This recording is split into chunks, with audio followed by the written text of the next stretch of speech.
Böyük Vətən müharibəsi.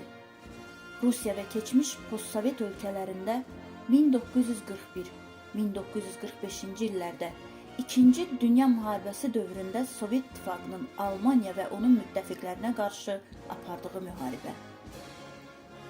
Qərbdə bu müharibə Sovet-Alman müharibəsi, İkinci Dünya müharibəsində Şərq cəbhəsi adları ilə tanınır.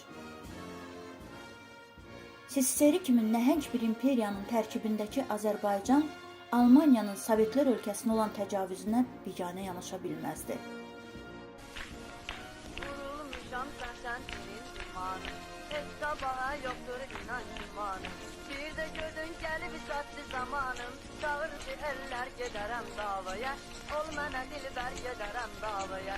Çağırdı eller gedərəm davaya, ol mənə dilbər gedərəm davaya. 1941-1945-ci illər Böyük Vətən müharibəsində Azərbaycan xalqı həm ön, həm də arxa cəbhədə çox böyük qəhrəmanlıq və şücaət nümunələri göstərmişdir. Həmin illərdə Azərbaycanın 700 minə yaxın igid oğlu və qızı cəbhəyə yollanmışdı. Qısa müddətdə Respublikada 87 qırıcı batalyon, 1124 özünü müdafiə dəstəsi yaradılmışdı. Həmvətənlərimizin 130 nəfəri Sovet İttifaqı qəhrəmanı adına layiq görülmüşdü. 170 min əskər və zabit SSR-nin müxtəlif orden və medalları ilə təltif olunmuşdu. Azərbaycan xalqı İkinci Dünya müharibəsində həm döyüş meydanlarında, həm də arxa cəbhədə əsl şücaət və əzmkarlıq nümunələri göstərmişdi. Bu, Azərbaycan tarixinin şanlı səhifəsi idi. Müharibə illərində Azərbaycan ordunun silah, döyüş sursatı və ərzaqla təchizatının ən güclü cəbhəxanalarından birinə çevrilmişdi. Elm adamları hərbi təşkilatların xüsusi tapşırıqlarını yerinə yetirirdilər. Kənd əməkçiləri də cəbhəyə bacardıqları qədər yardım edirdilər. O zaman hər şey cəbhə üçün, hər şey qələbə üçün idi. Azərbaycan qadını da döyüşürdü. 10 min nəfərdən çox Azərbaycanlı qızı birbaşa odlu cəbhələrdə idi. Kimisi əlinə silah götürmüşdü, kimisi şəfqət bacısı kimi igidlərin döyüşlərdə aldığı yaralara məlhəm qoyurdu. Onları yenidən həyata qaytarırdı. Oğlunu, qardaşını, həyat yoldaşını müharibəyə yola salan qadınlarsa arxa cəbhədə var qüvvələri ilə çalışırdılar.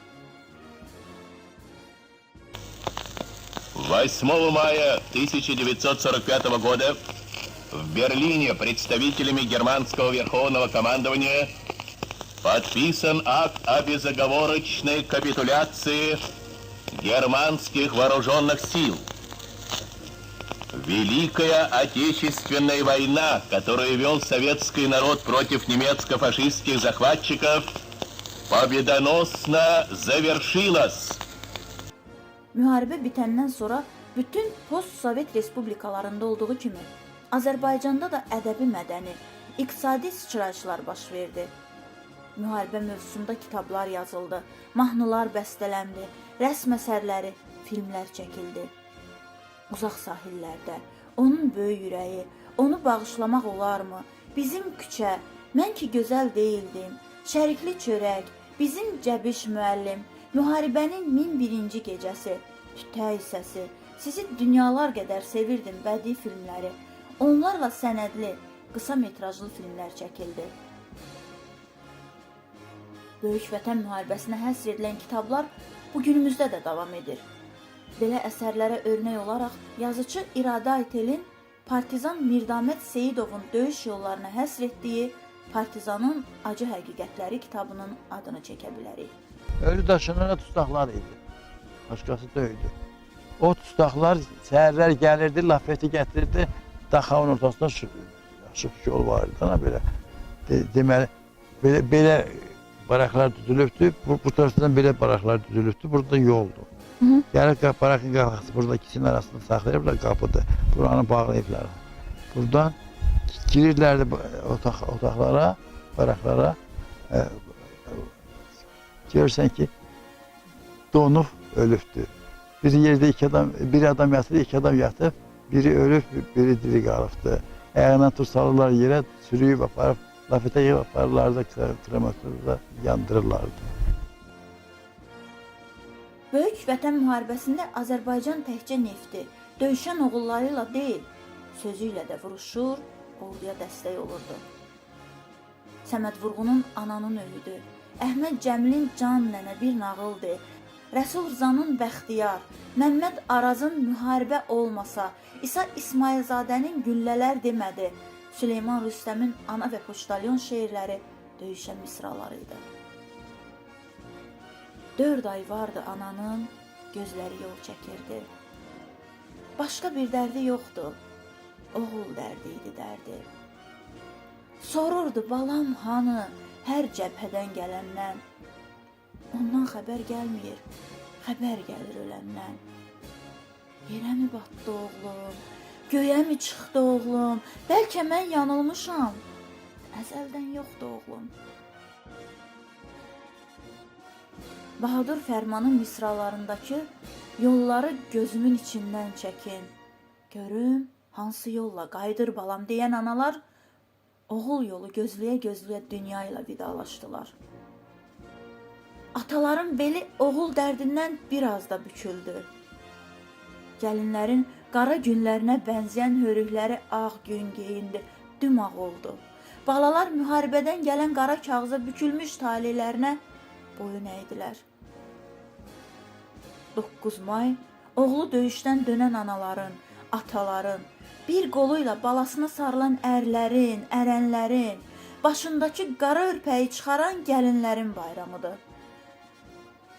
Gedənlərin az qala yarıya qədəri geri dönməmişdi. Qayıdanlarınsa əksəriyyətinin sinəsini orden və medallar bəzəyirdi. Müharibə onların sağlamlığına zərbə vurmuşdu. Amma vicdanlarına zərrə qədər də olsun ləkə gəlməmişdi. Onlar üzü ağ, alnı açıq, başları ucaydılar. 700 minə yaxın oğul və qızdan yalnız 300 minini bağrına basan Azərbaycanın bayramıdır bugün. Bugünkü nəslə torpaq sevgisi, vətənpərvərlik öyrədən ata-babaların bayramıdır. Ruhunuz şad olsun, oğul yolu gözləyə-gözləyə dünyasını dəyişən analar, atalar. Başınız uca olsun, övladlarına həm ana, həm ata olan gəlinlər. Bayramın mübarək Azərbaycan.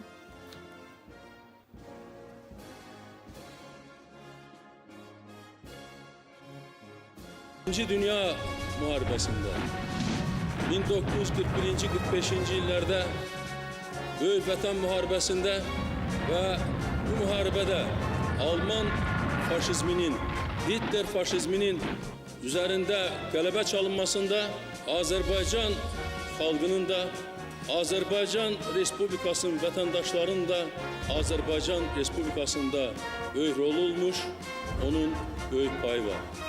Məhz buna görə də biz bu günlərdə bu qələbənin 50 illik yubileyini böyük iftixar hissi ilə qeyd edirik və bunu bizim xalqımız üçün, indi müstəqil Azərbaycan dövləti üçün böyük bayram hesab edirik.